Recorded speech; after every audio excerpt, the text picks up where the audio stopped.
There is an unspoken agreement among people who drive expensive cars. The agreement is this: we all pretend there is a rational reason for it: performance, engineering, craftsmanship, investment value, the driving experience. And we all, very politely, never mention what is actually happening underneath all of that.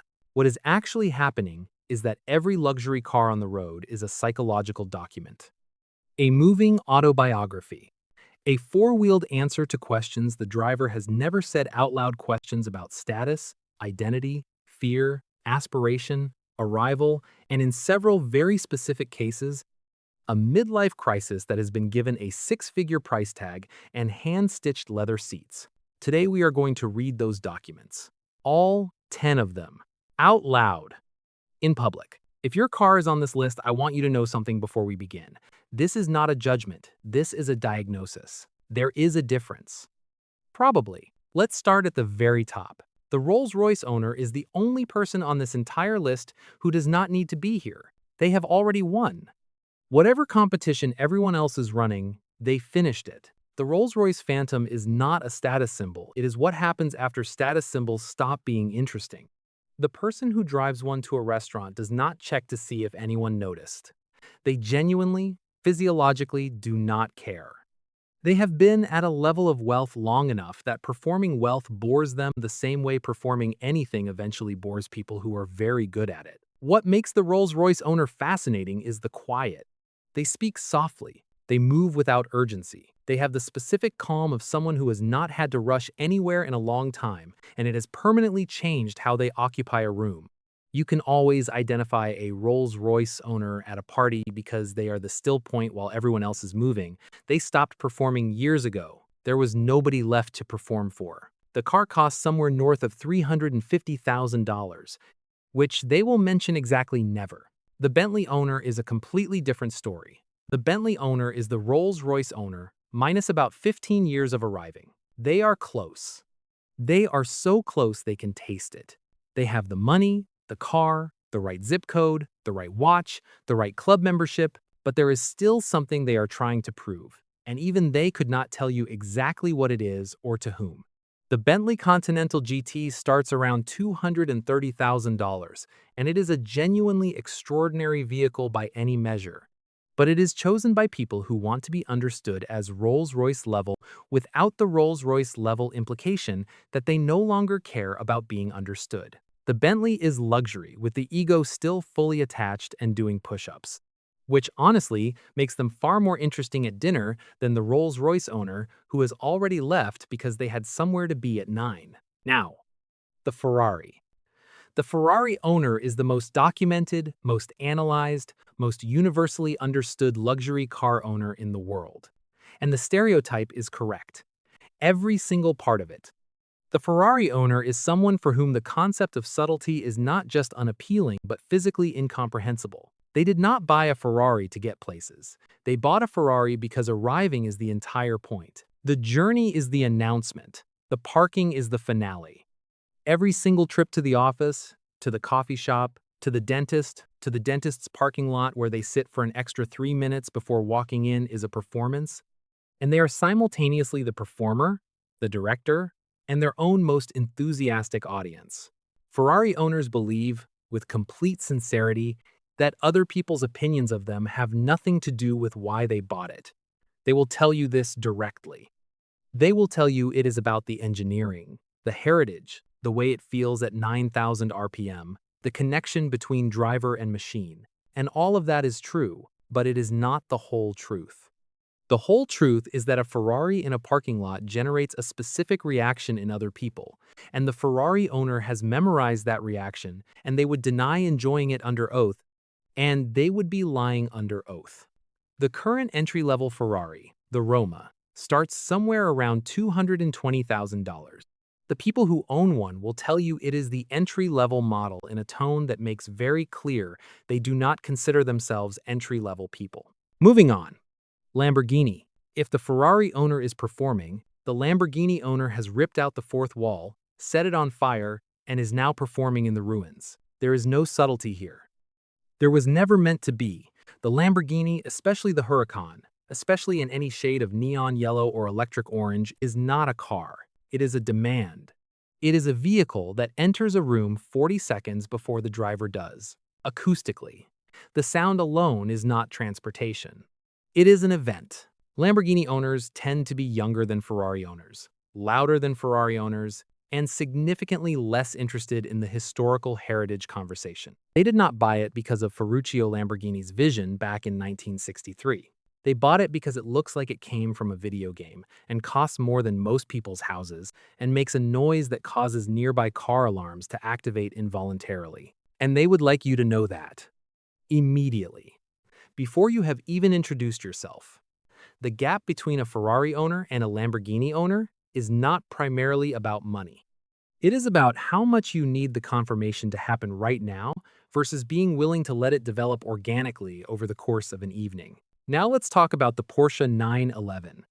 And I want you to understand that this is a completely different conversation. The 911 owner is the only person on this list who will genuinely bore you with the engineering before they get to any of the identity stuff. And the engineering part is real. They know the history. They know every generation, every engine variant, every chassis code from 964 all the way to 992. They have opinions about air-cooled versus water-cooled that they will share whether you asked or not. They read car magazines not for validation, but because they are genuinely interested, the way an architect reads about buildings. But here's the thing about the 911 owner that nobody says directly. The 911 is chosen by people who want to be seen as serious, too serious for a Ferrari, too refined for a Lamborghini, too interesting for a Mercedes. It is the intellectual's performance car.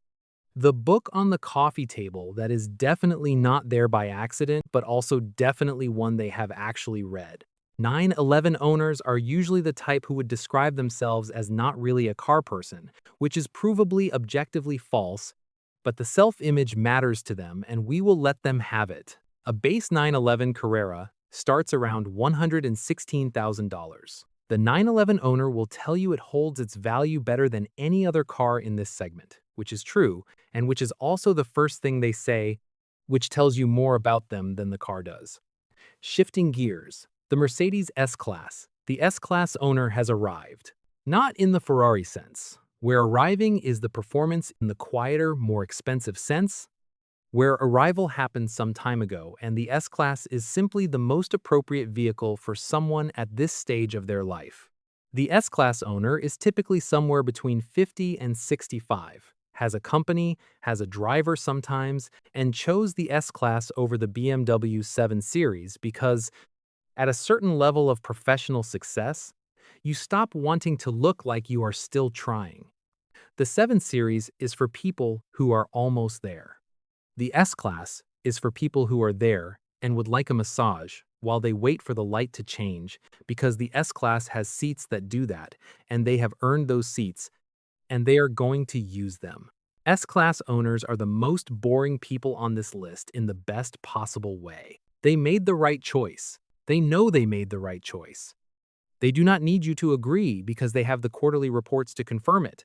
The S-Class starts around $115,000, which they expensed. Now, the Cadillac Escalade.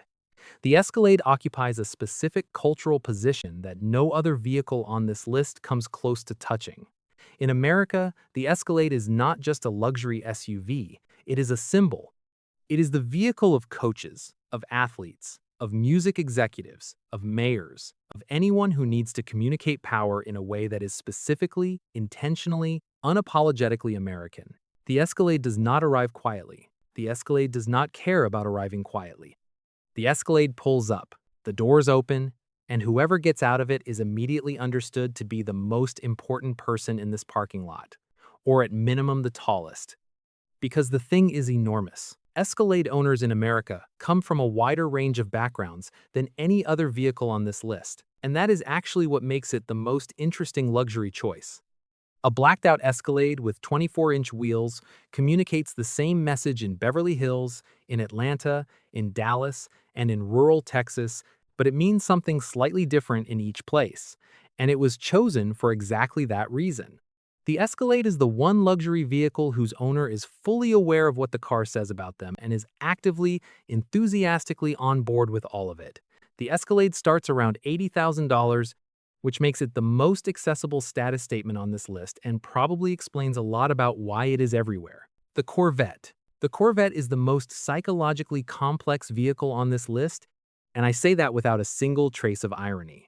The Corvette owner is someone who has wanted a sports car their entire adult life, genuinely, authentically wanted one, not as a performance, but as a real dream, and eventually reached the point in their life where buying one was possible, and they bought it, and they love it completely, and they do not care at all that the internet has opinions about their age, or their life circumstances, or what the car supposedly represents. Because here is the thing.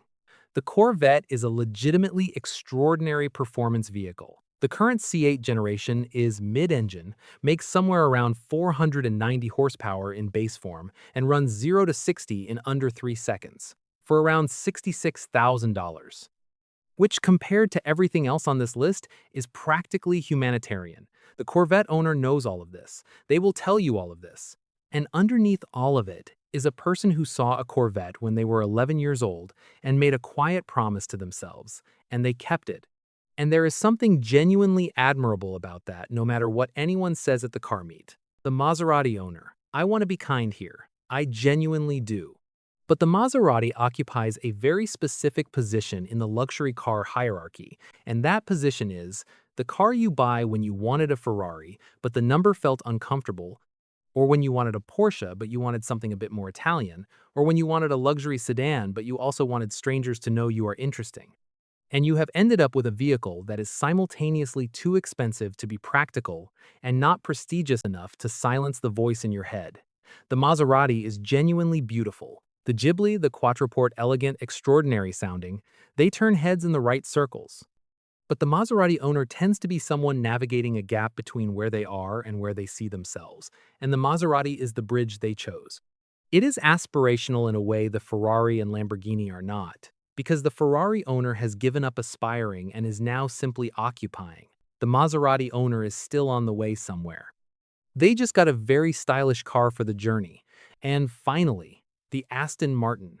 The Aston Martin owner is the most specific person on this entire list. They are not buying performance. They are not buying status. They are buying a character. They watched James Bond as a child, specifically the Connery and Moore era, and something lodged in them permanently. The Aston Martin is for people who want to move through the world as if there is a score playing underneath everything they do. The DB11, the Vantage, these are chosen by people who have fully committed to a cinematic version of themselves that is deliberate, unhurried, and probably British in their imagination, even if they are from Ohio. Aston Martin owners are the most quietly romantic people on this list. They are not performing for you. They are performing for themselves in the most committed and self-aware way possible. They know exactly what they are doing. They have always known. They picked the one car that would make them feel like the protagonist every single morning on the way to work. And they have zero regrets, and they drive it wearing sunglasses even when it is overcast. Which honestly is the correct move.